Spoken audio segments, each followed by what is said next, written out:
Zovem se Nermina Avdić. Sarajka sam nastanjena u Sijetlu i jako mi je žao što neću moći prisustvovati prikazivanju Vladinog dokumentarca. Mali čovjek želi preko crte. Vlado je moj dobar drug. Išli smo skupa u srednju školu, druga gimnazija i taj period je obilježio značajan dio našeg života. Mogu slobodno reći, definisao nas je. Vlado je uvijek bio umjetnička duša, uvijek se bavio fotografijom, kasnije i filmom, volio je dobru muziku, a ponajviše je volio ljude, ovaj grad i Bosnu i Hercegovinu. Kako sami Mak Dizdar kaže, ono što se nije zabilježilo, pa kao da se nije ni dogodilo.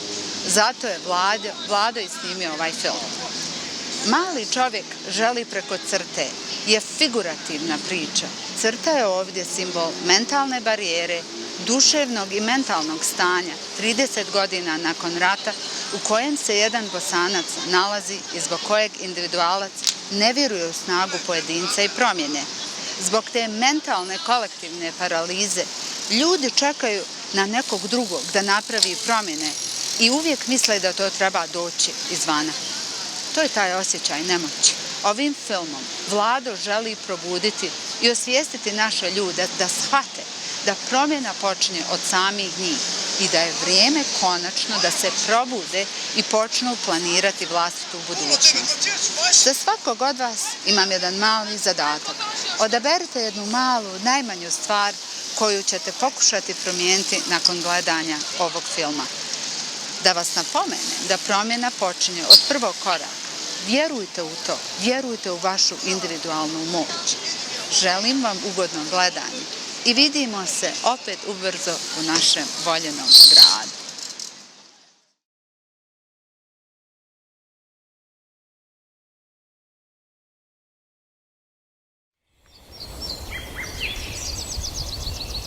Šta to radiš, sine?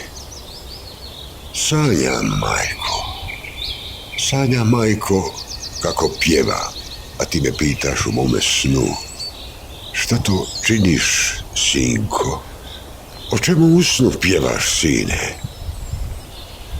Pjevam, majko, kako sam imao kuću, a sad nemam kuće.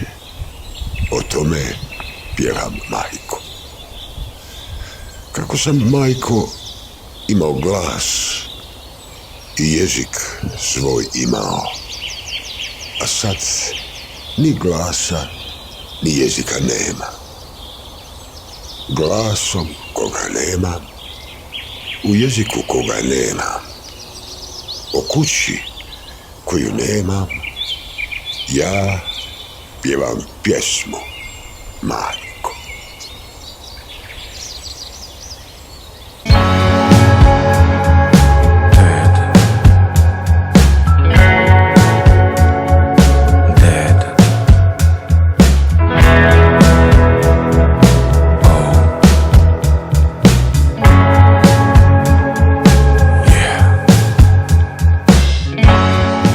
Prošlo je već više od 30 godina, otkad su jahači višestranačja osedlali tu plemenitu i nadaleko poznatu, autohtonu bosansko-hercegovačku vrstu, za vuču i jahanje. I još uvijek jašu ritmičnim kasom unatrag, a vrsta je idealna za takav kas. Tu i tamo gunđa i zavrti glavom, ali se nikada ne buni, niti joj pada na pamet zbaciti iz sedla svoga jahača. Jer kako bi, za Boga miloga, sa praznim sedlom hodili po dunjaluku? Ko bi nas vodio kad smo navikli vođeni biti? A mi se u našem kasu još od prošlosti odmaknuli nismo, a o budućnosti niko ozbiljno i ne razmišlja. Svaki se dan obilježavaju godišnjice, polaže cvijeće, njeguje kultura sjećanja, koja nas strogim pogledom pijeteta uči da ne zaboravljamo. Moje mišljenje je podijeljeno. Iz razloga tog što je prošlost mi bila divna. Predivna mi je bila i prezadovoljna. A ovo u budućnosti da Bog da se ičemu obeselim. Ne vidim ništa na vidiku da će biti nekih rezultata. Sve jedno na drugo svaljuju, samo svađe se proturaju, ovaj onoga kritikuje, ovaj onoga, vi više ne znate ko je u pravu. Vezano za rat, nego vezano za općeniti život. Jer slabi su poslovi, slabe plata, slaba zbog djece, a to da je nama ukloniti naše političare, mi bi narod tako fino živjeli, tako fino se uspostavili sami, bez ikoga. Pravo kažem, što se mene tiče, što vidim ovdje, dođem svake godine po 3, 4, 5 mjeseci, vidim da ljudi pate za onim što je nekad bilo. Vidim da ljudi, nema uopšte nacionalizma, nema nekog dijeljenja, nema ovo besparca, jeste. A drugo ne znam šta bi ti rekao, pravo kažem. Nemamo mi ovdje budućnosti. Mi ovdje budućnosti nemamo sa našim političarima. Samo nas lažu. I zavaravaju ova narod. I omladina ode odavde i nek ide. I ja svoje gonim koje je redovno završilo školovanje i na birovu je. A ovi što kupu diplomu, oni dobiju posao. Tu me duša boli. Ja stara danas moram da radim za jedno čestito, pošteno dijete koje ne more da dođe do posla. Svoj bunt jasno i odlučno iskazujemo selfijima i statusima na Facebooku. Odlučno za ili odlučno protiv, uz mnoštvo lajkova okupljene mase. Ne znam koga bih ja tu krivila zbog tog stanja.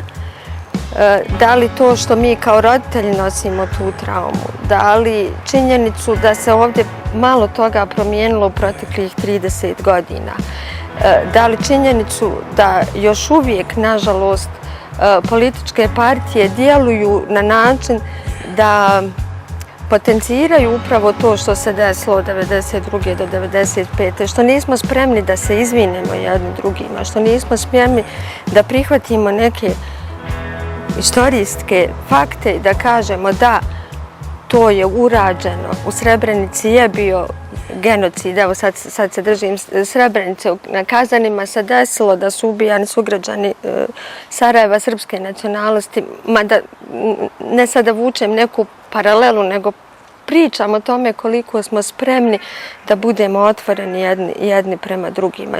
Mnogo nas, većina nas i dalje živi u prošlosti, i mladi također. Ja mislim da nešto što svi dijelimo zajedničko, nebitno s koje strane entitetske linije, jeste da je većini ljudi, naročito starijim generacijama, bilo bolje prije rata. I onda mnogi koji žive sada u manjku perspektive i prosperiteta, nekako na svoju djecu prenesu te neke pozitivne afirmacije iz prošlosti, onda mnogo nas živi i dalje kroz to. Nekako ja mislim da smo mi sve dublje i dublje u prošlosti, što nikako nije dobro. Svaki iz prošlosti naravno vadi ono što njemu odgovara i vjerovatno smo mi sve dublje i dublje u prošlosti upravo iz tog razloga što nemamo budućnost ili što je se bojimo.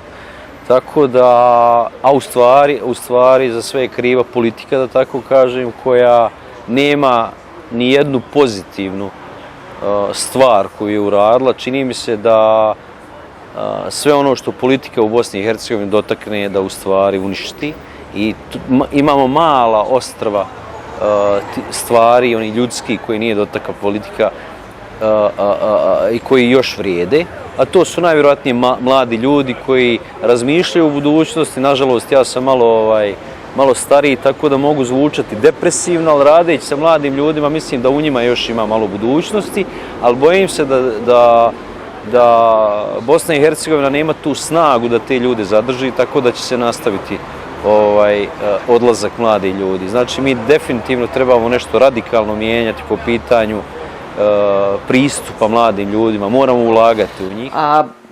Čini mi se da ta antinomija između razumijevanja prošlosti i budućnosti u stvari ne postoji ako gledamo uopšteno, jer još Ciceron reče istorija učiteljica života, da citiram te neke najpopularnije možda citate sa društvenih mreža, dok Ima onaj, mislim da je Einsteinov citat, da kad radite nešto uporno jedno te isto i očekujete različit rezultat svaki put, da je to u stvari definicija ludila, prava definicija ludila. Čini mi se da iz tog ugla je vrlo jasno da način kako mi tretiramo prošlost u Bosni i Hercegovini je u stvari problem. Ne šta radimo, nego kako to radimo. I da u stvari konstantno imamo niz manipulativnih narativa koje evo vidimo sad sa ovim hajpom oko tvrtka, mrtka, kako mi volimo da se šalimo, dolazi i do srednjeg vijeka. Ja mislim da ćemo sad, ako nastavimo, doći do negdje stare Grčke i neolita u toj manipulativnom odnosu prema prošlosti, u stvari u toj želji da narative iz prošlosti iskoristimo za neke svakodnevne agende, ja bih rekla kontrole društvene svijesti. Odgovor na tvoje pitanje je prilično kompleksan, za mene lično, iz razloga što ne smatram da je prošlost nužno loša, niti zlo, niti nužno dobra, pogotovo u kontekstu našeg balkanskog mentaliteta. Konkretno u Bosni i Hercegovini mislim da se društvo nije pomirilo sa prošlošću i ne može ni da razmišlja daleko u budućnost. Živi se iz dana u dan, vrlo kratkoročno, a dugoročno se gleda da se pobjegne van granica. Ja lično ne volim riječ pomirenje, mislim da je prilično vještački termin kojeg nam nameću sa strane da bi se mi nešto izmirili međusobno, da bi se različite nacije, narodnosti izmirile.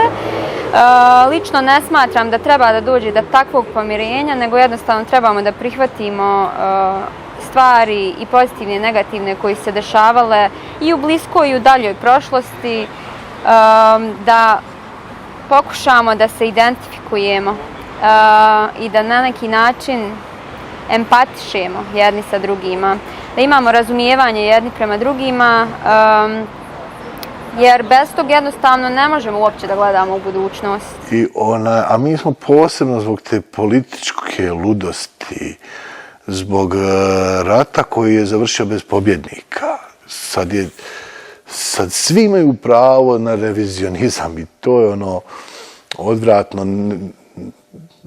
Mislim, ja znam šta su prave strane, a pitanje kako će savladati svu tu materiju moje dijete, tvoje dijete i tako dalje. Jer, dakle, sam rat ja nikad nisam izanalizirao, jer opet kažem, nije bilo pobjednika, nije bilo slavlja, nije nikad niko rekao da je kraj rata. Samo smo nekako šaptom stalo i nastavili smo živjeti. I nisi provukao sve te stvari kroz analitičko-logičku jedinicu da poredaš šta, nego je samo negdje sklopljeno i onda svakog 2. maja, koji je neki znakoviti dan za Sarajevo baš, kad gledamo na kantonalnoj televiziji one dokumentarce, žene i ja sjedimo i plačemo bez ikakve priče, a dijete traži daljinski da promijeni program. Pa mislim da je jedan od ključnih problema s kojima se susreće bosansko-hercegovačko društvo zato što smo postigli nekakav nesavršeni mir, odnosno nismo uspjeli povući crtu prema prošlosti i to je otvorilo ogromne mogućnosti za sva 3 naroda da iz prošlosti izvlači ono što treba za dnevno-političke svrhe, da maše s time. Drugim riječima, mi dan danas ne znamo tko su pobjednici, tko su poraženi, tko su zločinci, a tko su pravednici. Odnosno, vrlo teško prihvaćamo da takvih ima na sve 3 strane. I mislim da ono što smo očekivali da će Haški tribunal donekle rasvijetliti cijelu tu situaciju, bojim se da je Haški tribunal u sve dobro što je napravio u kažnjavanju zločina unio jako puno zbrke i nedorečenosti. Upravo zbog toga sve to otvara s jedne strane razloge zašto ne možemo konačno zatvoriti prošlost. Drugi je veliki problem što ni naši političari, bez obzira iz kojih stranaka dolaze, bez obzira s koje ideološke, strane dolaze, nisu okrenuti budućnosti. Mi vrlo malo čujemo tema o kojima se raspravlja u javnom prostoru o budućnosti i onda ne možemo očekivati da će se u budućnosti pričati u gostionicama, restoranima ili na trač partijama kada se ljudi nađu. Jednostavno, Bosna i Hercegovina nikako da se iščupa i okrene budućnostima, kakva ona bila, da li je to evropska budućnost, da li je to budućnost negdje drugdje, u nekakvoj neutralnosti, sasvim svejedno, govorim čisto hipoteze, ali barem da se o nečemu raspravlja u budućnosti. I onda što imamo? Imamo kao posljedicu toga da mladi ljudi koji su siti i umorni od takvih tema svoju budućnost vide u nekim drugim zapadnim državama koje su okrenute budućnosti i koje im pružaju nekakvu perspektivu za njih ili njihovu djecu. Pa meni je super, iskreno. Dobro, to je još što ja imam punu podršku svojih roditelja. Znači, imala sam i osnovno i srednje muzičko obrazovanje, sad idem na muzičku akademiju. Prvenstveno vidim prednost, jako sam zadovoljna svojim studijem, naravno profesorima s kojima radim. Imam, da kažem, jako puno privilegija, pogotovo što mi je studij besplatan u Bosni i Hercegovini i jako kvalitetan. Tako da mogu da radim nešto što jako volim. Živim opet kući sa svojim roditeljima, uživam u tome što radim. Ja zapravo svaki dan, čitav dan radim ono što volim. Po danu i ujutru je to klasična muzika, onda navečer kad završim te obaveze nastavljam da u studiju sama radim ili sa tatom, da pišem pjesme, da radim produkciju, da učim i da se razvijam u tom smjeru. Tako da meni je stvarno to velika prednost. Opet, zahvaljujući mojim roditeljima. U mom mišljenju nismo se u ovih 30 godina što je prošlo od tog kobnog događaja u prošlosti, nismo se pomirili ni sekunde.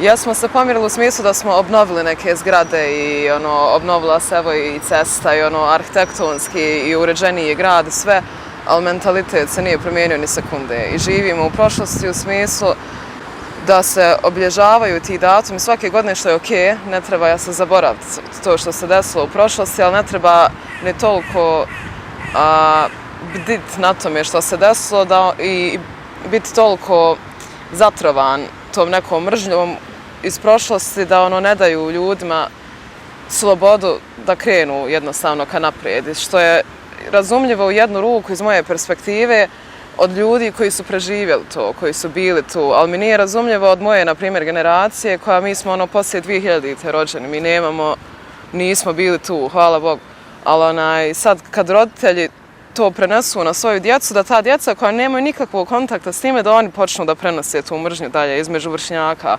Zbog čega je to tako? Pa ja bih voljela da znam, zaista, jer ja nisam takva, niti sam odgojena tako, niti ja tako razmišljam, ali imala sam kolega, imam ih i dalje koji su nekako iz kuće to prenijeli i tako se jednostavno ponašaju, nemaju uopće u glavi, ne razumiju da nisu oni bili tu, ni da ta djeca naših godina iz susjednih država da nisu bili tu i da možda ta djeca naših godina nemaju taj stav koji su možda njihovi roditelji imali, a možda i nisu njihovi roditelji imali, nikad nećemo znati. Mislim da je prisutna jako i da se pridaje možda i veća važnost nego što treba. Istorija je potrebna, izvrsna, ako naučimo nešto iz toga. Ako ne, onda ne znam koja je svrha. Mislim da pitanje je prvo zašto se treba otkloniti od prošlosti. Zašto treba napraviti otklon od prošlosti da bi se gledalo u budućnost. Po meni neko viđenje stvari jeste da nije problem prošlost per se. Ako znamo određene činjenice, prihvatite kakva jeste i gledate u budućnost. Da li nas ona sprečava ili mi je u stvari ne znamo i ona se mijenja. U Bosni i Hercegovini imamo 3 knjige istorije koje se uče u osnovnim školama. To je porazna činjenica. Postoje više od 3 istine prošlosti. I samim tim postoji ona iz pjesme Rage Against the Machine ko kontroliše budućnost, kontroliše prošlost i obrnuto. Mislim da nama se prezentuje kroz svakodnevno, svake sedmice nama se prezentuje određene upitne činjenice iz prošlosti. Svake sedmice vi na televizijama građanin može da prati obilježavanje određenih dešavanja iz Drugog svjetskog rata, iz Prvog svjetskog rata i iz ovog posljednjeg rata. Tako da tolika količina upitne, sad ću reći, istorije, bliske ili dalje, vi bivate zaokupljeni da između prije svega propitujete prvo sebe u odnosu na te činjenice, pa onda sa komšijom preko puta, pa onda iz drugog entiteta, pa iz kantona i onda kreće da ste vi potrošili ono jedino što ne možete da vratite, a to je vrijeme. I to vrijeme, u stvari, koje dolazi, u kojem treba da živimo, je budućnost. Tako da se budućnost troši za prošlost. Razlog fokusiranja na mitomaniju, nacionalnu mitomaniju, življenje u prošlosti u Bosni i Hercegovini smatram da leži u izbornom zakonu. Jedna klasična prodajna priča ponude i potražnje. Bosna i Hercegovina ima izbore svake 2 godine. U Dejtonskom sporazumu i izbornom zakonu je napravljeno da su izbori na lokalnom nivou, ne znam, svake 2 godine, a državni i kantonalni nivo za 2 godine. Tako da smo stalno u predizbornom periodu. Nema se uopće vremena da se stvori vlast, a vlast napravi neke rezove koji neće biti popularistički, nekom se neće dopadati, uradi nešto, vide se ti rezultati, vide se da su ti rezultati dobri ili loši i cijelo društvo to primijeni. Naime, mi smo stalno u predizbornom priči, a kod nas se izbori dobivaju ne programima, ne vjerom u budućnost, nego samo onim da smo mi protiv drugih.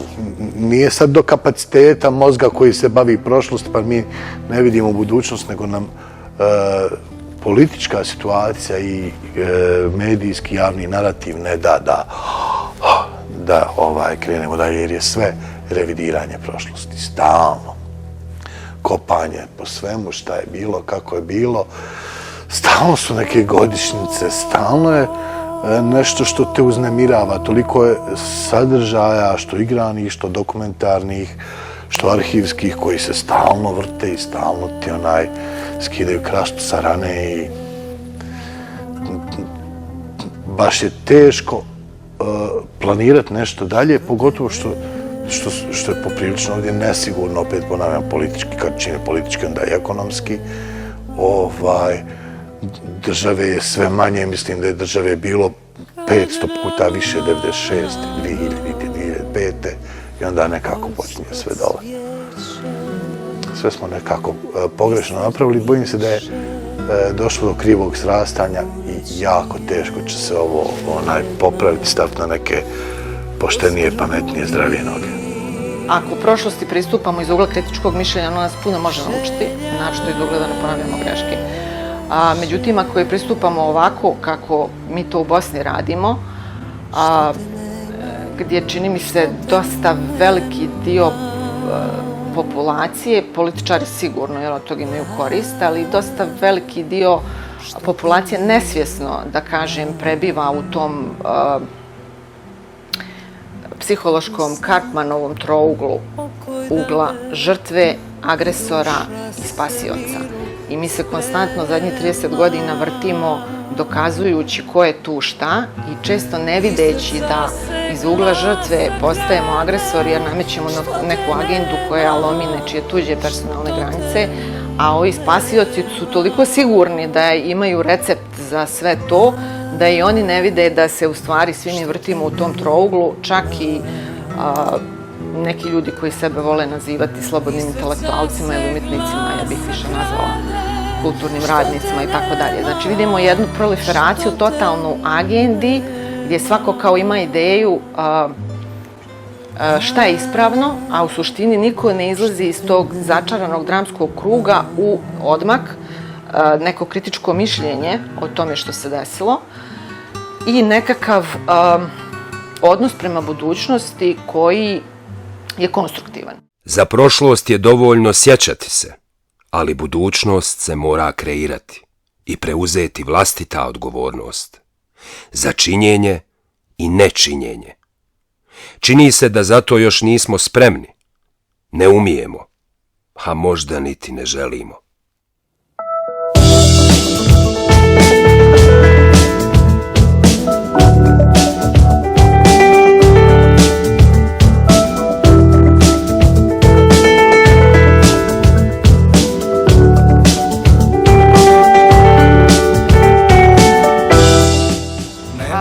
globalno, znači ne samo Balkan, nego cijeli svijet živi u nečem što se zove postčinjenično društvo. Vidimo, na primjer, sa postčinjenično društvo kao termin je ponovno počeo biti aktualan nakon knjige Postčinjenična politika u Americi koja je izašla davno, nakon Trumpove pobjede na izborima i nakon razvoja tehnoloških alata koji su još poticali to postčinjenično društvo. Nedavna pandemija također je dobar primjer postčinjeničnog društva. Svi smo stručnjaci, svi sve znamo, ne čitamo knjige, gledamo infografiku, beskrajni scroll je ljudsku neprekidnu pažnju sa 2015. je bila 8 sekundi, sad je već 6 sekundi. Za usporedbu, zlatna ribica ima neprekidnu pažnju 10 sekundi kad je ovako stavite prst. Znači, to je jedna, ne mogu reći, to je jedna, sad tražim ljepši izraz od zaglupljivanja, ali to je jedna pojava koja se dešava globalno u cijelom društvu. Ti se vjerovatno sjećaš, prije su u Sarajevu, kako ima ona priča za Andrića, halo pisac, napiše li se šta, dakle, nisu se podnosile zvijezde, ali su jedine zvijezde, koliko se ja sjećam, bili gazde kafana. Oni su bili neko koment i ne možeš opepeliti, nego je sve s poštovanjem, bez obzira kakav je njegov background. I tako je sad s političarima.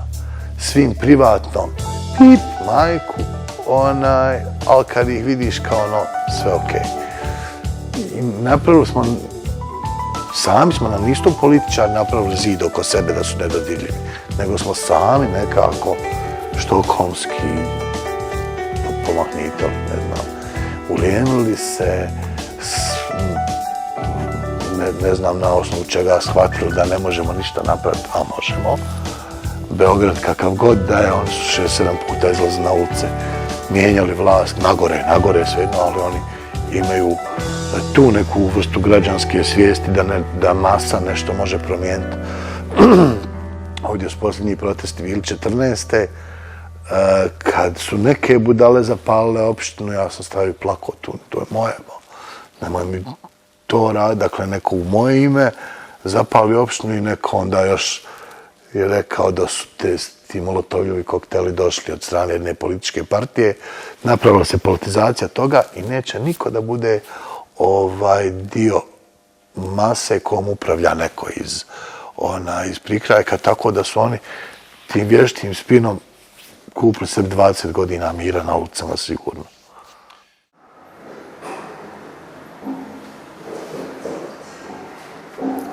Tročlano predsjedništvo koje se nikad ne može dogovoriti oko ničega. Koja je perspektiva? Taj 30-godišnji, kako si lijepo rekao, odnos prema prošlosti i ukupnom društvenom narativu koji rađa tu neku bespomoćnost, koja je na našem području, mislim, ona je i na globalnom nivou jako velika, jer, mislim, mi vidimo da imamo u nekim svjetskim i medijskim i političkim narativima zapadnim izmjenjivanje aktuelnog straha. Sad, aktuelni strah su nam sad teroristi, muslimanski, ISIS ili Saddam, pa onda nam korona je aktuelni strah, pa onda nam je, bio 9/11, pa nam je sad Rusija i Ukrajina. Znači, simpatičan je jedan njemački analitičar, zaboravila sam kako se zove, kaže, moramo znati koji je aktuelni strah. Jer sad slučajno ako u tom popularnom strahu, mi sad kažem, mi se bojimo korone, mi smo totalno ko ti debel, ti sad bojiš korone, to je bilo prije 3 mjeseca, sad treba da se bojiš ovog. Znači, bivamo društveno izopšteni ako nismo u hajpu aktuelnog straha. To je neki globalni narativ koji nam se nameće i mislim da je on u Bosni, zbog te haotičnosti, možda čak malo i relaksiraniji, da mi neke stvari kao intelektualci puno bolje vidimo na globalnom nivou, upravo iz ove neke pomjerene pozicije te naše jadnosti. Mislim da je humor posljednja ta oaza otpora, rekao bih, i da Bosna i Hercegovina, ljudi u Bosni i Hercegovini pribjegavaju tome, pribjegavali su oduvijek. Ono što je zanimljivo u zadnje vrijeme, što se izgubio i humor. To mene na neki način brine što više smo se prestali šaliti. To je jedna sad nova faza u koju, barem gledajući Banja Luku, na primjer, iz koje dolazim, gdje su stvari tako postale ozbiljne da me zabrinjavaju. Jer čini mi se da smo mi na taj humor navikli i čini mi se da i dalje živimo u jednom normalnom društvu dok ima humora. Nažalost, sad smo, čini mi se, otišli jedan korak naprijed gdje se humor gubi i to me više zabrinjava. Čuli ste sad za nove zakone o kriminalizaciji, klevete i tako dalje, tako da bojim se da je i ta faza gdje će ta sloboda humora biti na neki način regulisana, ugušena, ali ko zna, možda to proizvede neki novi otpor, neku novu revoluciju malu, rekao bih, iako ja mislim da mi nemamo tu kritičnu masu da bi uopšte proizveli bilo šta. Letargija i indolentnost društva idealna su podloga za uspješno provođenje politike nedogovaranja, koja je tako prisutna i uspješna u našim krajevima. Ako pogledamo suvremenu povijest Bosne i Hercegovine, pa vidimo od različitih vladara, institucija, promjena nekakvih političkih paradigmi i slično, narod je shvatio da može živjeti tu i onda jednostavno počeli su, kako reći, neozbiljno uzimati sve to skupa. Danas nam je humor itekako potreban. On pomaže ljudima isto tako da lakše podnose svakodnevicu. Međutim, ono što nismo promijenili u vlastitim glavama, u mentalitetu, a to je da konačno imamo svoju državu. Da nam ne odlučuje nitko iz Beča, Budimpešte, Beograda, već da imamo svoju državu, kakva je takva je, i da mi postajemo odgovorni za nju. S druge strane, problem je zašto, recimo, nema prosvjeda među našim ljudima kao što ima u Francuskoj, to je pitanje mentaliteta. To je pitanje mentaliteta i mislim da je te povijesne naslage kada su vas tlačili stoljećima od Otomanskog carstva, pa ne znam, Austro-Ugarske, pa suvremenih svih mogućih tlačitelja, onda ljudi kao da s jedne strane postanu otporni, s druge strane relativiziraju, a s treće strane, ono što bi u kršćanskom nauku rekli, okrenu i drugi obraz, pa čekaju ko će popustiti i ko će preživjeti. Mislim da je to stvar mentaliteta i to nije samo sklonost, recimo, naroda u Bosni i Hercegovini, to vidimo i u Hrvatskoj. Ljudi će se žaliti u birtiji, žalit će se na društvenim mrežama, ali će vrlo teško, odnosno u krajnjoj nuždi, izići na ulice pa pokazati, ne znam, vladajućima što misle o tome. To je pitanje mentaliteta. Oni to kupuju, oni i tu varaju narod, i tu oni varaju narod. Kako ih samo nije sram, stid da izađu pred narod i da se smiju. Samo neka vidu šta oni rade i ne stide se ti ljudi, ali oni nemaju ni obraza, ni karaktera oni nemaju. To su ljudi bez karaktera. Bogohulno je što ću reći, ali mislim ajmo probati apstrahovati, koliko god bolno bilo, sve žrtve ljudske i materijalne koje je rat napravio. Po meni, kad se to nekako skloni, najgore je što se desilo ovom dijelu Bosne i Hercegovine je humanitarna pomoć. Preuzimanje uloge žrtve u kojoj ti, mašući ulogom žrtve, tražiš da ti neko nešto da. Praviš od sebe ovisnika o nekom drugom. I to je negdje, sad ja sam ateista pa ću sad malo to je negdje isto kao religija, da će Bog i ako Bog da, dakle, neće niko, neće ni Bog, niti će međunarodna zajednica ako ti sam nešto ne radiš. Eklatantan je primjer SFF. Čiste ulice ujutro, svi oprani, svi nasmijani. Ajmo proći zajedno u nedjelju. Dakle, dan poslije SFF-a opet će biti prljavo, opet će biti ljudi tužni, ljuti. Sad su svi nekako estrada. Kako je moguće da niko nas ne prisiljava da smo čisti i nasmijani tih 7 dana, ali smo i ponosni jer imamo festival. Prođe festival i opet po starom. Prljamo, bacamo i uvijek neko drugi treba da to čisti za nama. I znaš, odeš bilo gdje u inostranstvu, kažeš kako im je lijepo, ošišano, oko kuća sređen. Ti kroz Bosnu kad ideš, vidiš da ispred u privatnim imanjima ukopana kada, onda je neko staro auto, hrge neke, neošišano, nema cvijeća dovoljno, nezavršene kuće, fasade, dakle sve napola, sve se čeka donacija, šta li, da neko dođe, da to sredi. Mi smo digli ruke od sebe i prepustili se nekom virtualnom pomagaču koji ne postoji, niti je postoji, niti će postojati. A vrli jahači demokracije i blagostanja, ti imači kada i nažalost i imači koga, nemaju potrebu za promjenom smjera, niti kasom, a pogotovo ne galopom prema naprijed. Političari. Dakle, posao kojim se bavim je vezan za snimanje. Za TV snimanje emisija i dakle događaja u kojima sudjeluju političari. I kao snimatelj sam imao stvarno svakakva iskustva. Možda najbolje opisuje jedna situacija, možda najbolje opisuje moje iskustvo sa političarima. Dakle, pripremamo se za snimanje emisije i tu su političari sa,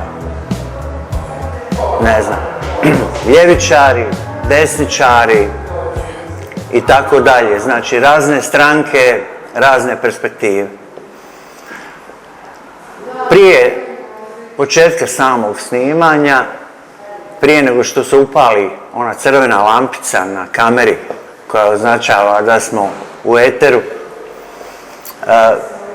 oni jedni s drugima pričaju, dakle, šale, viceve, atmosfera je odlična i tako dalje.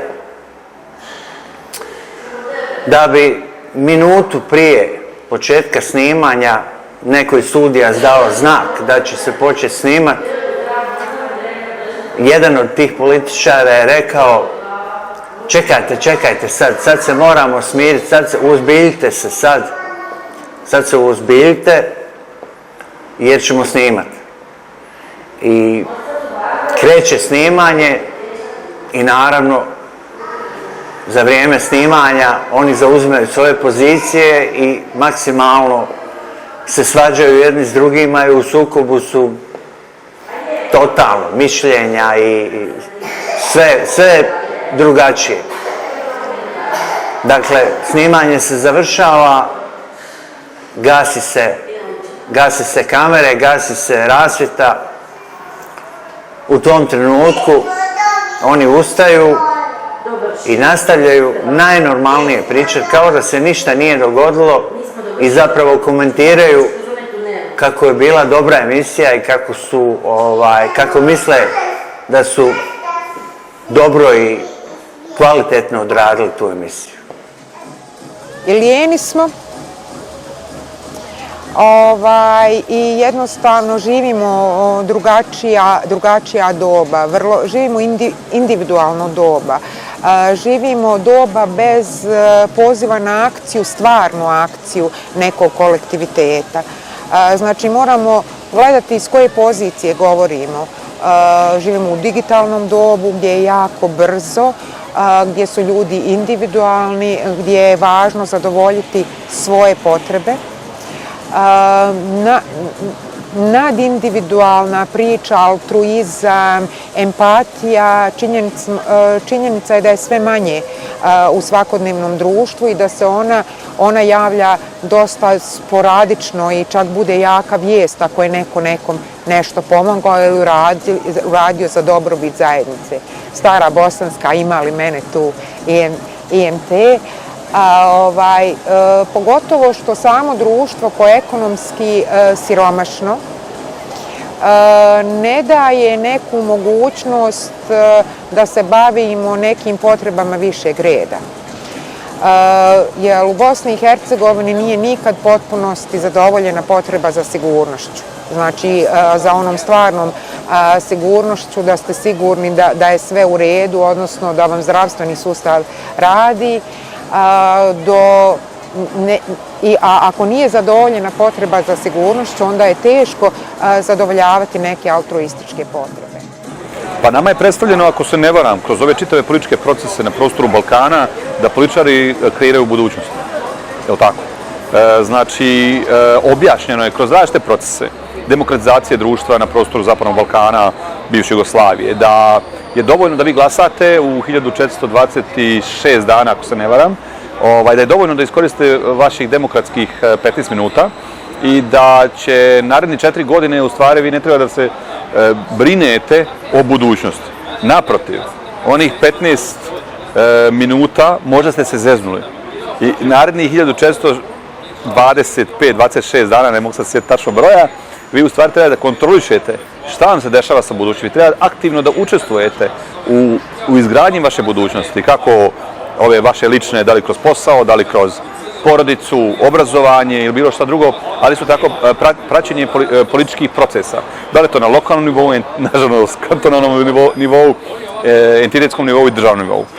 Malo bi ispalo, je li to preglomazno da jedan čovjek u svom životu i 24 sata prati sve što se dešava na različitim nivoima, ali to je cijena stvaranja budućnosti ili bolje budućnosti u Bosni i Hercegovini.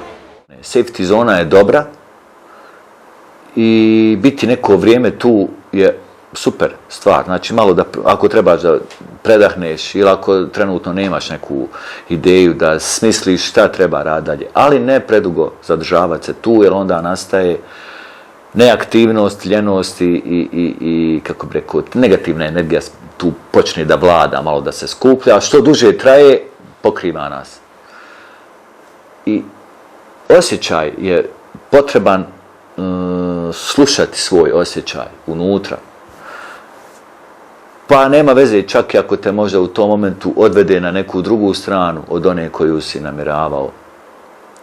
Ne treba dugo stajati na jednom mjestu u toj zoni, safety zoni, gdje nažalost svi stoje, većina, i vole tu zonu. Ali kretanje je neophodno, znači moramo se pokrenuti u momentu kad nam to duša traži.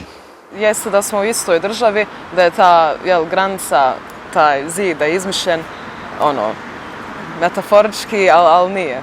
Jer vidi se, stvarno to je isto kao da su dvije različite države, to se ne može porediti uopće. I ta mržnja između dva entiteta je, ne znam, smiješna je, baš je smiješna. I vidi se, stvarno, vide se razlike, jer ja kako sam išla sam na neke konferencije i sve i došla sam, upoznala sam nekih prijatelja iz Republike Srpske, od kojih naravno sam i dalje u kontaktu s nekim i super sam, do duše drugih sam upoznala s kojim se apsolutno nisam lijepo provela, gdje je bilo onako neumjesnih šala i slično. Što se tiče toga, može li se popraviti? Ja iskreno mislim da ne može i sad ne bi da zvučim pesimistično i to, ali ja zaista mislim da jedini način kako se može to nekako da se razriješi je da ne bude više federacije RS-a, nego da bude jedna država, a to se, ja mislim, nikad neće desiti dok je Bosne. Zamisli da ti imaš dijete koje je u Banja Luci ili dijete u Sarajevu koje nikad nije otišlo u Banja Luku, koje nikad nije došlo u Sarajevo. Zato što je možda ubijeđeno da su tu žive neki tamo drugi ljudi. Ti se sjećaš one emisije u kojoj je bio momak iz Mostara koji nikad nije, ja zaista odbijam, da Mostar je za mene Mostar, ne želim da spominjem te strane, ali evo koji nije bio na jednoj od obala Mostara, tako ću, zaista odbijamo to od sebe. I zamisli koliko je to tužno. Zamisli ti koliko je tužno da ti gajiš predrasude prema bilo čijem izboru. E sad, vraćamo se na onaj početak. Šta je društvo? Društvo je pojedinac. Samo je teško kad se ti nalaziš u jednoj sredini koja ti ne da da prodišeš, koja oko sebe ti ovdje, ne kažem da su manji gradovi skloniji ne želim uopšte upast u tu ali recimo da su ti mladi ljudi pritisnuti tom strašnom stegom. Iako je za mnoge zaboravljanje prošlosti put ka novim sukobima, zaboravljanje je prije svega put ka praštanju, a oprost put ka trajnom pomirenju. Zaboravimo slike prošlih dana, kad nismo znali da smo pleme isto, kad je u ruci ljut jatagan blisto poprskan krvlju bratovljevih rana. Zaboravimo da smo bojem dugim ognjišta svoja pokopali sami, sa svoje mržnje ostali u tami i svoje glave spustili pred drugim. Zaboravimo. Jedna nam je mati, jedno smo stablo, a sa jedne grude, pa neka nam jedna i misao bude što će nam srcu nove snage dati. U tvrda rala nek sa njiva naših odjekne pjesma jaka ko val brzi, pjesma mirenja koju tuđin mrzi i kao sova sunca nje se plaši. Posijmo sjeme, a da zdravo bude i Bog će svoga blagoslova dati. Jednog dana svijet će nas zvati da zlatnom žetvom nagradi nam trude. Gle, svako stablo granama se brani kad dođe vjetar da mu trga žile, pa budmo i mi obrana i sile zemlji otaca što nas hljebom hrani. U njoj su divne šume i zahlađa, njene su rijeke kao nebo plave, njena su polja puna svake trave, a zdrava loza slatkim plodom rađa. Živimo za nju, Bog nas njojzi dade, pa ako nam je svaka majka draga, budimo braća da budemo snaga i svome dobru sazidamo zgrade. Što da nas vjere uzlu mržnju gone, kad naša srca jednom vatrom biju, kad naše majke pokraj čeda bdiju, zar jednu pjesmu ne pjevaju one? Jednog smo stabla ogranci i grana, pa ne pitajmo koje vjere koje. Mi ćemo učiti evanđelje svoje, a vi se svoga držite Kurana. Zaboravimo. Jedna nam je mati, jedna nas zemlja jednim hljebom hrani, pa neka brata brat rođeni brani i Bog i Allah dobra će nam dati.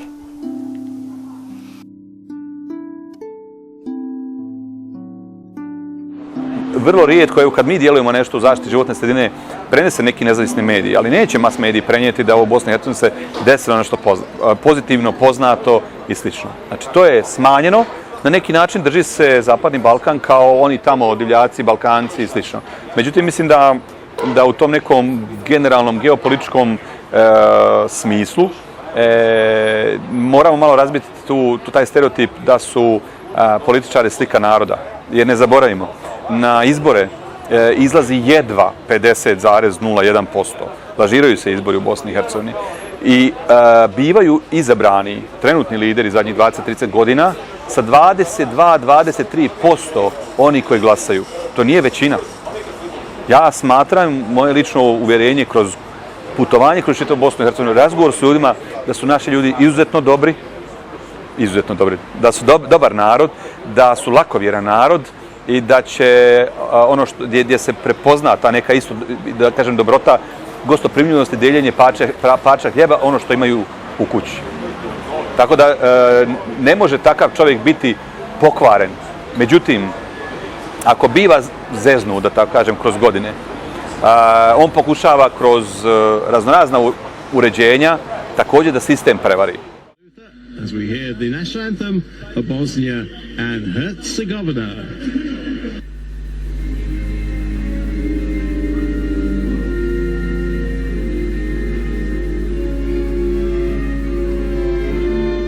A kako drugačije nego humorom promatrati činjenicu da smo jedna od samo 4 države u svijetu koja nema svoj tekst himne. A ona stara i konsenzusom neprihvaćena himna glazbeno je plagirana korištenjem pjesme poznate izvođačice i još poznatijeg izdavača i vlasnika autorskih prava. Zemlja koja se diči historijom i tradicijom ne uspijeva sastaviti opšte prihvaćene stihove koji bude nacionalnu svijest na državnoj razini.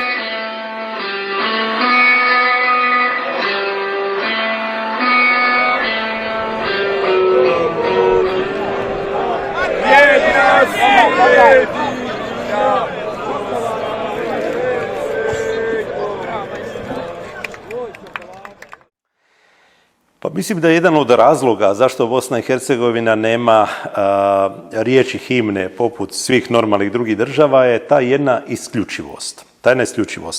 Ako je neko predložio, ja sam protiv. Zašto sam protiv? Zato što je on predložio, nisam ja. Mi imamo sjajnih pjesnika koji su stasali u Bosni i Hercegovini, oko kojih postoji konsenzus, na koje su ponosna sva tri naroda. Od Alekse Šantića, Abe Šimića, Mehmedalije Makadizdara, da ne nabrajam sada. I kad razgovarate s običnim ljudima, vjerojatno niko ne bi dovodio u pitanje ni jedan njihov stih i osjećao bi ga svojim. Ali bi vjerojatno njihova etnička pripadnost postala problematična kada bi se to diglo na razinu službenih institucija.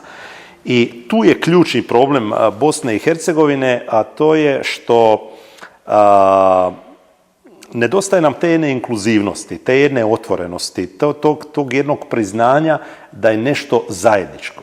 Vrlo često se sjetim jedne epizode Top liste nadrealista, to je bilo kasnih 80. godina, pa su oni radili parodije na promjenu vlasti. I onda, ne znam, dođe jedna vlast, pušta jednu glazbu. Onda se promijeni vlast, gasi muziku, ništa ne valja. Onda dođe sljedeća vlast, gasi muziku, ništa ne valja. I na kraju dolazi jedan političar i kaže, ček, ostavi muziku, pa nije tako loša. I onda ga ovi što su ga birali za tuku, šta ti nije loša, moraš mijenjati. To me podsjeća na suvremenu političku scenu u Bosni i Hercegovini. Moraš biti kontra ako je to došlo iz susjednog tabora. I nažalost, vrtimo se u krug. Mi moramo napraviti da smo ponosni. Mi imamo nametnutu zastavu, nametnutu himnu. Ja sam se već navikao da je to moja zastava i da je ona himna kakva je takva. Ja sam uz nju uspavljivo dijete, pjevušio melodiju. I sada, kad god je utakmica, ide ova himna, a cijeli stadion pjeva staru himnu. I to je stalno neki... Imamo problem sami sa sobom, ne znamo šta hoćemo, gdje idemo, šta su nam obilježja. Ipak je važno kad je Hrvatska imala beskrajnu sreću da se bazira na kvadratićima oko brendiranja. Znači, stalno se vežem za Hrvatsku, jer nekako blisko i pratim šta se radi. I jako je lako to bilo napraviti. Kod nas ti ne možeš, dakle, postoji zastava sa ljiljanima koja je bila svima draga, ali ona je ispala kao ratna zastava bošnjačkog dijela armije Bosne i Hercegovine. Fuj, povraćam se od toga. Ovo stvar bila zastava Bosne i Hercegovine kakva je priznata i ona je primljena u UN i onda ti se trebaš stiditi te zastave. Sad imamo ovu deterđentsku koja, hajde, okej, kakva je takva, ali ja je sad prihvatam kao moju. Dakle, mi se oko simbola ne možemo dogovoriti, a kamoli nekog krajnjeg cilja. Nije problem u tekstu himne Bosne i Hercegovine. Bilo je jedno 3-4 prijedloga teksta himne Bosne i Hercegovine, vrlo na mikromilimetar ugaljane sa onom nekim općim, generalnim, patriotskim stvarima oko koje se svi slažemo. Vid nam lijepe zemlje, mora, planina, mi ovdje živimo, udišemo čisti zrak, tu smo. I trućemo se da i dalje to bude naš teritorij. Znači, tako je bilo precizno laserski napravljeno. Znači, nije bilo testirano na blind testu. Nije bilo nikakvih negativnih asocijacija, nije bilo nikakve varijante da to ne može biti identitet sa nečim što je moja emocija.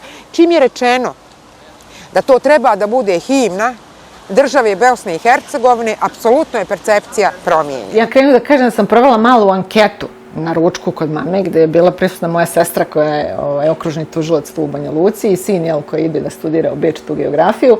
I ja pitam njih, kako bi vi sad ljudi odgovorili na to pitanje? I sad moja sestra ovako kreće i kaže, jednakost, bratstvo, sloboda, sad kaže moj sin, egalite, fraternite, liberté, dobro Tanja, ali to bi onda bila himna Francuske, ali kao mi se svi slažemo oko tih principa da oni treba da budu, jer su opšte ljudski. Znači, tu nismo imali spora i sad krećemo šta je to. Moja sestra se već isključuje jer to je njoj nešto i to treba u svakoj himni, jel, ljudsko. I nas dvoje krećemo da pričamo šta je to što bi nas objedinilo u stvari i dođemo zaista na ta brda doline rijeke i ljepotu Bosne, na to pominjanje, je li to naša Neretva, Sana, Una, jesu to naše planine, jesu to gradovi. Jer šta je kod toponima, šta je kod geografije fenomenalno, što mi svi imamo pravo da unosimo u taj toponim i taj naziv i taj mitski pojam koji vodi negdje od Neolita, negdje od Rimljana. Znači, ta riječ ima u sebi dubinu raznih značenja, kako je uopšte nastala. Znači, ona je već bremenita nekim simbolom. Da svi mi imamo pravo da joj dodajemo značenje koje je nama blisko. I to nam daje, da kažem, neki prostor u tom pluralizmu, da će neko možda s tugom doživjeti Banja Luku iz koje se iselio, ali će se sjećati nekad je bio mali, kako je taj Vrbas bio lijep i zelen, tako dalje. Neko će živjeti u njoj pa će reći aha, moja i to. Znači, svi imamo pravo da dodajemo značenja tim geografskim pojmovima i mislim da se svi možemo u realnosti ponositi tom ljepotom, geografskom ljepotom Bosne. Fakat, ne znam. Mislim, to je jedno od pitanja na koje zaista ne mogu odgovoriti ozbiljno. Ja? I kada bih pokušao odgovoriti ozbiljno na to pitanje, mislim da bi to zvučalo jako glupo. Da kažem da bi u tekstu trebalo spomenuti ne nacionalizmu, ne mržnji i tako dalje, koji bi neki stihoklepac onda dobro uvezao, da se svi oni koji se tako osjećaju da mogu pjevati o tome, da mogu pjevati taj tekst, to bi zvučalo dosta onako, čini mi se, antifašistički, jel? A to me opet podsjeća na ono nešto od prije. Što zapravo nije nikako loše. Jer ja se osjećam jako antifašistički. Ali sama činjenica da u realnosti se ne mogu dogovoriti oko teksta govori zapravo puno više od toga, jer ne mogu se dogovoriti oko ničega, pa niti oko teksta himne. Mislim da bi vratio za neko vrijeme kao VD himnu, da vidimo kako bi odgovaralo, s obzirom da je, kada se prođe pročitati tekst, mi jesmo u Južnoj Sloveniji, i da ako ne bi taj tekst povezali sa određenim političkim sistemom koji je bio jednopartijski, nego slušali riječi i razmišljali o riječima, dosta u stvari ljudi iz Bosne i Hercegovine se kroz ovo vidjeli, na kraju krajeva, mislim dan se pjeva u Kumrovcu, pa mi je smiješno kad prođem biciklom gore i kad vidim u stvari koliko i Hrvata, ne znam, i Slovenaca i ljudi iz Srbije dođe iz Bosne i Hercegovine i pjeva. Tako da umjesto Nana Song, odnosno Nana bosansko-hercegovačka himna, mislim da bi to bilo neko rješenje. Pa ako se prihvati, to je to.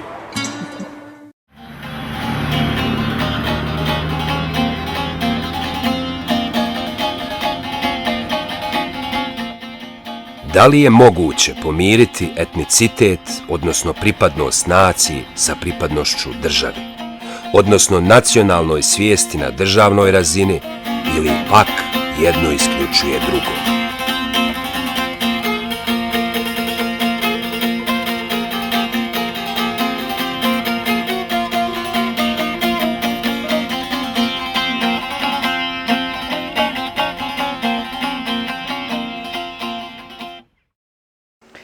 Ovako, kratak odgovor, definitivno jedno ne isključuje drugo i to je nešto što nas i istorija uči. Opet ono što sam pričala, da ako imate problem sa nekim ličnim identitetom, jako teško se integrišete u neke bazične ljudske relacije na psihološkom nivou, a kamoli u neke kolektive. Znači, morate osjećati neku sigurnost ko ste, na raznim nivoima da bi mogli kvalitetno da komunicirate i kvalitetno da se udružujete, da to bude win-win i za vas i za ostale, što je nekakav, da kažem, najbolji outcome cijele te priče udruživanja. Tročlano predsjedništvo koje se nikad ne može dogovoriti oko ničega. Koja je perspektiva? Politička perspektiva. Ajmo ovako, da li 3 člana predsjedništva sa svojom simbolikom u tebi izazivaju oduševljenje jer je i neko tvoj tu ko te zastupa, ili u pitanju jedan sasvim drugčiji osjećaj koji izaziva ta činjenica? Odmah ću ti u startu reći da ja tog koji je naveden kao moj, ja nikako ne shvaćam svoj. Niti sam ja njegov, niti je on moj. Ja imam jednu totalno drugčiju perspektivu. Ja to ne doživljavam na taj način. Nisam nikad mogao ozbiljno shvatiti pitanje nacionalnosti. Nisam ozbiljno to mogao shvatiti jer doživljavam ljude i sebe i ljude doživljavam kao ljude, kao osobe. I nemam potrebu za bilo kakvom identifikacijom u smislu nacionalnosti. Meni može sad neko reći doći, ti si Hrvat, ti si Srbin, ti si musliman. Ja ću reći nikada meni to nije ušlo pod kožu. Jednostavno nije. Nemam potrebe objašnjavati zbog čega. Nikada to nisam mogao ozbiljno shvatiti. Kad bi se vratili par stotina, možda 1000 godina unazad, vi ovdje nećete naći nikoga osim Bosanca koji se tada zvao Bošnjani Bijelo. Za vrijeme kraljevne Bosne. Pa čak i u Otomanskoj imperiji oni su to preveli u neke druge varijacije, ali zapravo su ovdje sve bili Bosanci. Tako da tu se ne radi o novoj naciji, radi se o vraćanju svojim korijenima, ali nažalost, razvodost nekadašnje države i agresije na Bosnu i Hercegovinu, koja je eskalirala do genocida i strašnih ratnih zločina, stvoren je jedan novi oblik svijesti koji je više vezan za etnički identitet, a nikako za nacionalni identitet. I ljudi više vole to etničko izjašnjavanje da su Bošnjaci, Srbi, Hrvati kao etničke zajednice, a neće niko da prihvati da su Bosanci kao nacionalna sila. I to će trajati sve dok se ovo ustavno uređenje, da li putem recimo apelacija prema Europskom sudu za ljudska prava, da na neki drugi način ne izmijeni na način da se ovdje vede potpuna demokracija, gdje taj etnički izraz bude u drugom planu kao stvar osobnog karaktera. Ja sumnjam da ti u Americi nekoga možeš na ulici pitat koji si ti vjeri. Da ćemo reći da je to njegova privatna stvar. Ili da ga pitaš koje si ti etničke pripadnosti u jednoj više etničkoj zemlji kao što je recimo Amerika. I to je njegova osobna stvar. A zašto u Bosni i Hercegovini mi to stavljamo u prvi plan? Dakle, radi se o ovoj svijesti da mi prvo moramo da preuzmemo jedan način razmišljanja sa zapadom. Šta je to privatno, šta je društveno, gdje je granica između toga, i kada počnemo da konzumiramo takav način ponašanja, onda ćemo mi početi da gradimo ovaj drugi dio koji će biti vezan za izgradnju bosanske. Ako uzmemo teorijski da se nacionalni identiteti projektiraju, pa čak i nameću, recimo dobar primjer su SAD koje su isprojektirale svoj nacionalni identitet oko koga je nastao nekakav konsenzus i oni ga jednostavno nameću. Ali ga nameću na tako šarmantan način da ljudi jedva čekaju postati Amerikanci. Sada možda malo manje, ali recimo kada se sjećamo kada su naši djedovi ili očevi odlazili u Ameriku, pa oni su radili fešte kada su postajali Amerikanci, kada su naučili nešto o povijesti, kada su prihvatili simboliku i slično. Međutim, to je ogroman proces. To je ogroman proces. To je s jedne strane projektiranje tog identiteta, s druge strane nametanje kroz popularnu kulturu. Od filmova gdje nećete naći nijedan američki film koji nema barem na 3 sekunde američku zastavu, gdje se još uvijek prije početka nastave svira američka himna u školama, gdje se kroz cjelokupnu popularnu kulturu slavi američke vrijednosti i američki nacionalni identitet. Dakle, to je nešto na čemu se kontinuirano radi. I zato mi danas kažemo da je taj jedan američki nacionalni identitet postao magnet koji privlači čak i useljenike iz svih dijelova svijeta.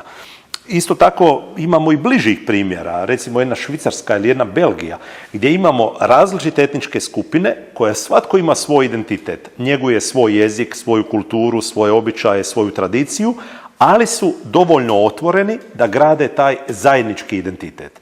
Zajednički identitet na razini Švicarske, zajednički identitet na razini Belgije. I to mi se čini dobar recept i za Bosnu i Hercegovinu, gdje nacionalni identiteti, etnički identiteti nipošto ne bi trebali isključivati ovaj zajednički identitet države. Dapače, ako se neko osjeća kao Bošnjak i živi svoj bošnjački identitet, to mu neće umanjiti da on bude istodobno državljanin, građanin Bosne i Hercegovine, da uživa punom identitetu. Ista takva stvar je sa Srbima ili Hrvatima.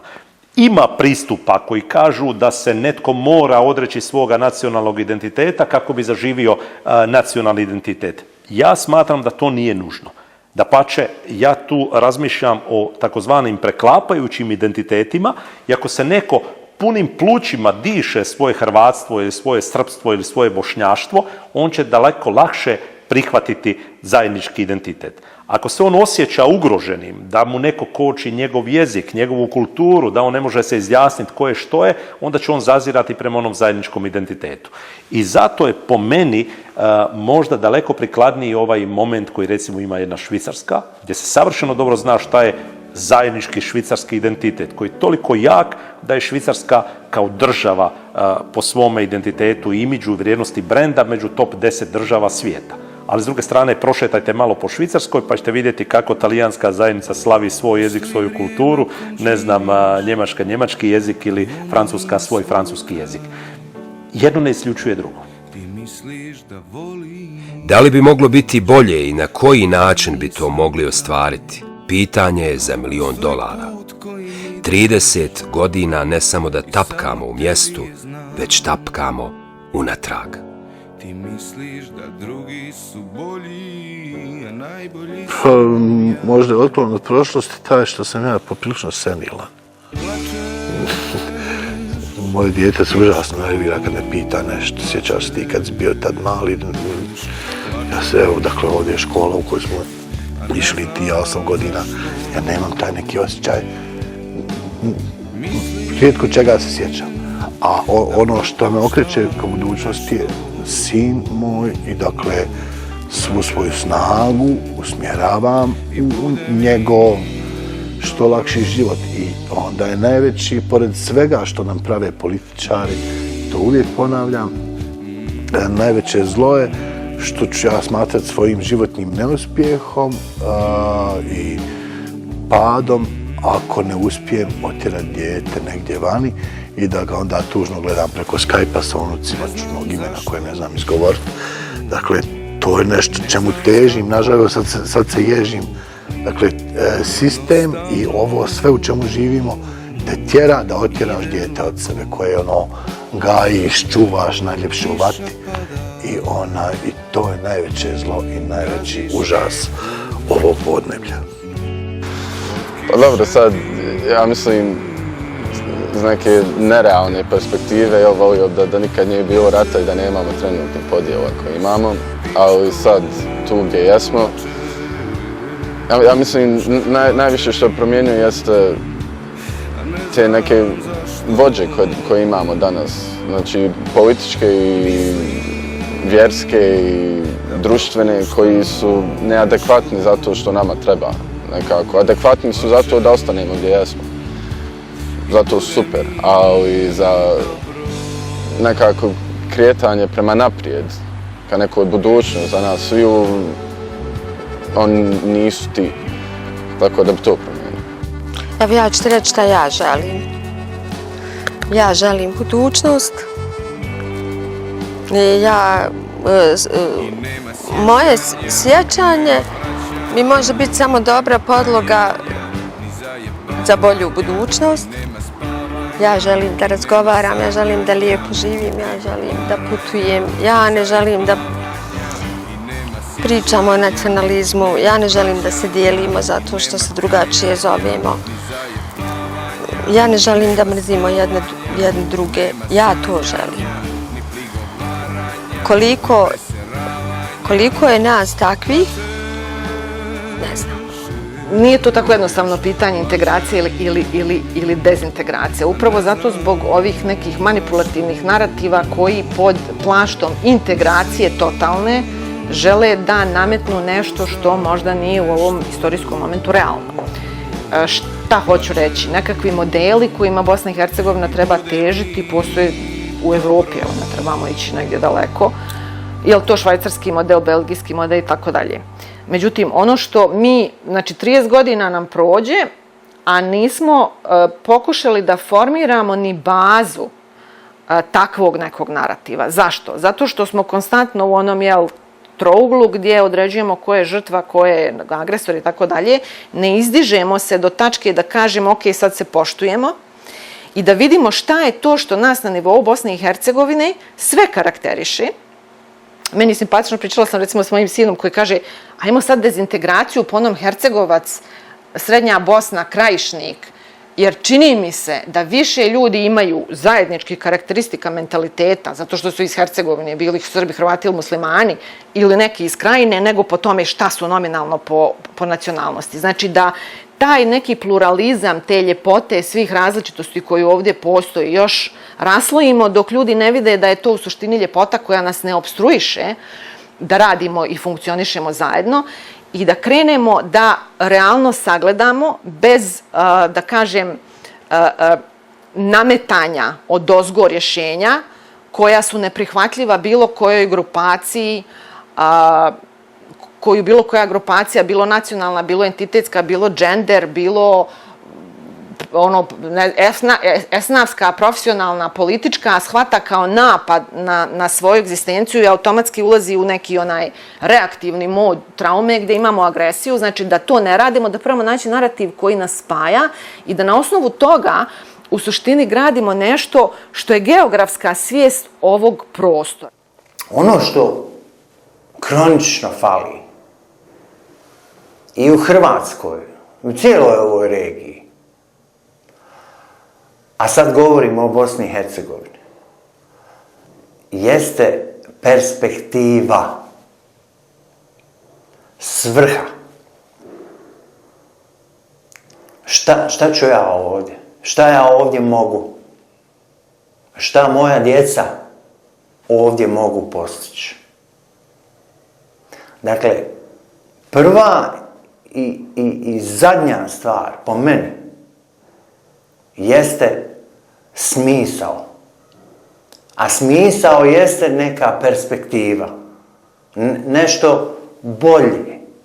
Neko zdravije društvo. Zdravije društvo. Šta čini jednu zemlju? Šta čini jednu državu? Jednostavno je pitanje, ali mogu dati kompleksni odgovor.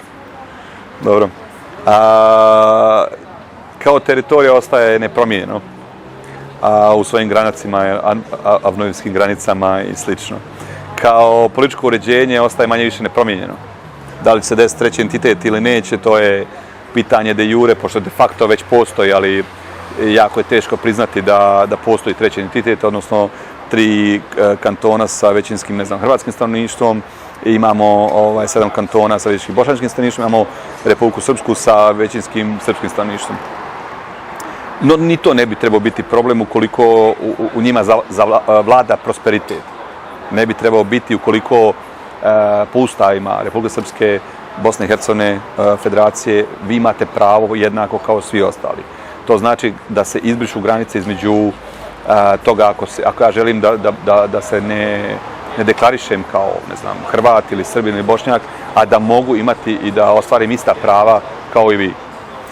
Što se tiče odliva stanovništva, to je jedan od krucijalnih problema, a to je da radno sposobno stanovništvo iz različitih sektora, ne govorim samo iz građevinskog sektora ili tog nekog operativnog sektora da odlazi, nego odlaze ljudi koji su visoko obrazovani, znači od doktora, medicinskih sestara, administrativaca, ljudi koji rade u ministarstvima, kojima je došlo do ovde pritisaka i svega, odlazi.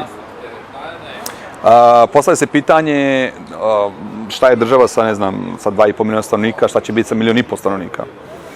I, nažalost, mislim da naše prilike Zapadnog Balkana, kažem, pogotovo Bosne i Hercegovine, zavise poprilično od, kažem, nažalost, zato što volio bi da imamo taj suverenitet, volio bi da imamo međunarodnu politiku jaku, volio bi da možemo da, ne ucijenjujemo, nego da se pozicioniramo.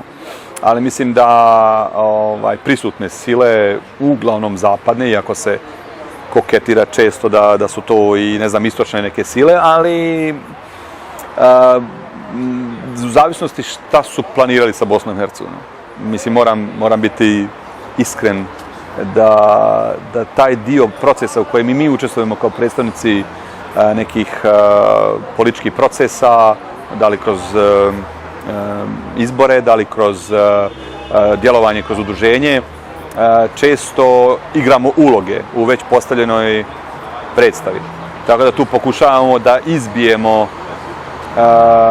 i da stvaramo neku praksu koja će iznenaditi i te koji naprave svoje planove.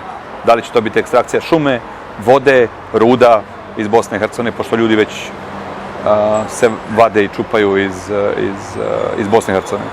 Pa definitivno želim da studiram puno, da puno toga naučim, jer me zanimaju različite stvari. Zanima me opet i taj klasični studij, planiram da završim.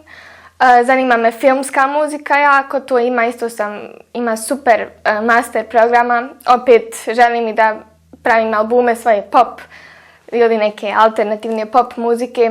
Tako da definitivno se vidim negdje, vjerovatno ili u Holandiji ili u Švedskoj, na nekom master programu kako se usavršavam u tim poljima. Znači, trebamo da se bavimo ekonomijom, treba da se bavimo boljim životom, zaštitom životne sredine, prepoznavanjem ko nas manipuliše, prepoznavanjem duplih narativa, praćenjem što više nekih medija, nadajući se da će djeca ova neka koja dolaze, da vide sve te žvake koje nam prodaju. Evo, ja po svom sinu već vidim da vidim da ima jako puno kad ode u Sarajevo prijatelja koji isto to vide. Znači, mislim da imaju nekakav patriotizam koji je meni interesantan, jer su defragmentirani, sve znaju, a opet imaju neki patriotizam i to je nešto što mi daje nadu, meni lično, jer sve ovo što vidim oko sebe i to što je ono nešto što je možda realno za narednih 5 godina, ništa ne vidim svjetlo na kraju tunela. Ipak mislim da smo, ova moja makar generacija, da smo dosta tolerantni i da smo puno otvoreniji i da te društvene mreže koliko su loše bile, da su i dobre u istu ruku jer su nas nekako otvorile prema zapadu i da smo dobili, ako išta dobro od zapada, smo dobili da budemo iole malo tolerantniji i da imamo malo širi spektar. Tako da mislim da bi naša generacija i ovi sad što su i mlađi od mene i možda malo stariji, mislim taj opseg godina da bi mogli napraviti neku promjenu, jer ne znam, mislim da se i mijenja malo situacija, jer dosta ljudi s kojim ja pričam i s kojim se družim, s kojim poravim vrijeme, dijeli mišljenje sa mnom i tolerantni su i misle da se svi trebamo slagati, pogotovo ne samo unutar Bosne, nego i regionalno u Balkanu, jer ipak smo mi bili jedna država prije. I mislim, iako znamo da se neće desiti da opet budemo jedna država, što ne bi bili jednostavno u dobrim i kolegijalnim odnosima i da se prave neki tipa eventovi na regionalnom nivou i nešto tako. Kad možemo, mislim, pričamo isti jezik, to bi trebalo da bude sve okej, jer to što se desilo prije i nismo mi to radili, dakle, naši vršnjaci nisu radili. Tako da ja ne vidim pojentu da mi i naša generacija i onda tipa naša djeca u budućnosti da se nastavlja ta mržnja. Ja ne vidim pojentu u tome. Dejtonskim mirovnim sporazumom je stvoren, kako to neki intelektualci vole reći, nesavršeni mir. Drugim riječima, Dobili smo mir, zaustavljen je rat, a država je ostala podijeljena. I to nelogično podijeljena.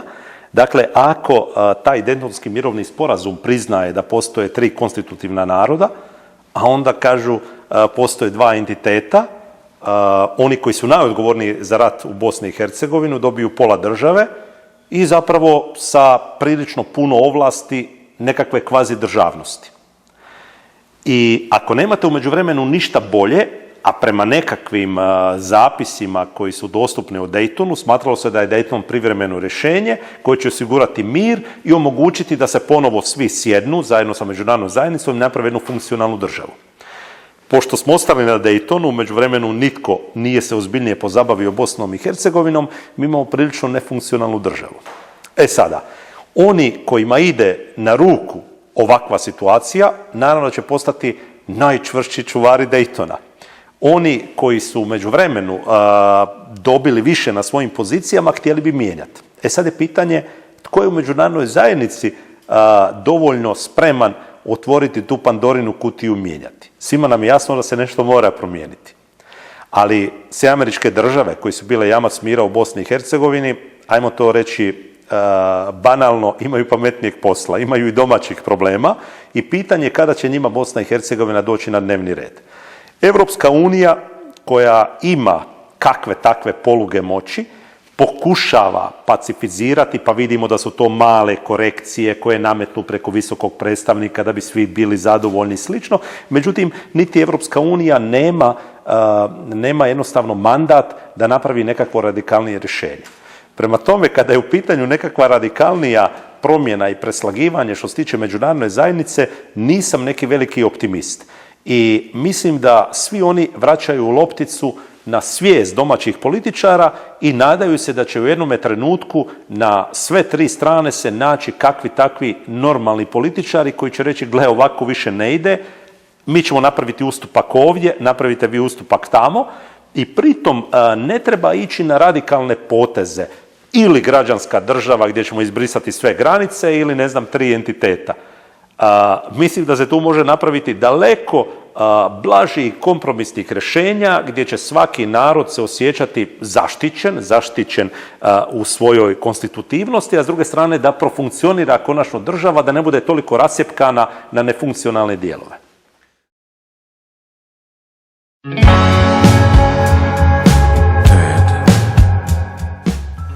Što to radiš, sine?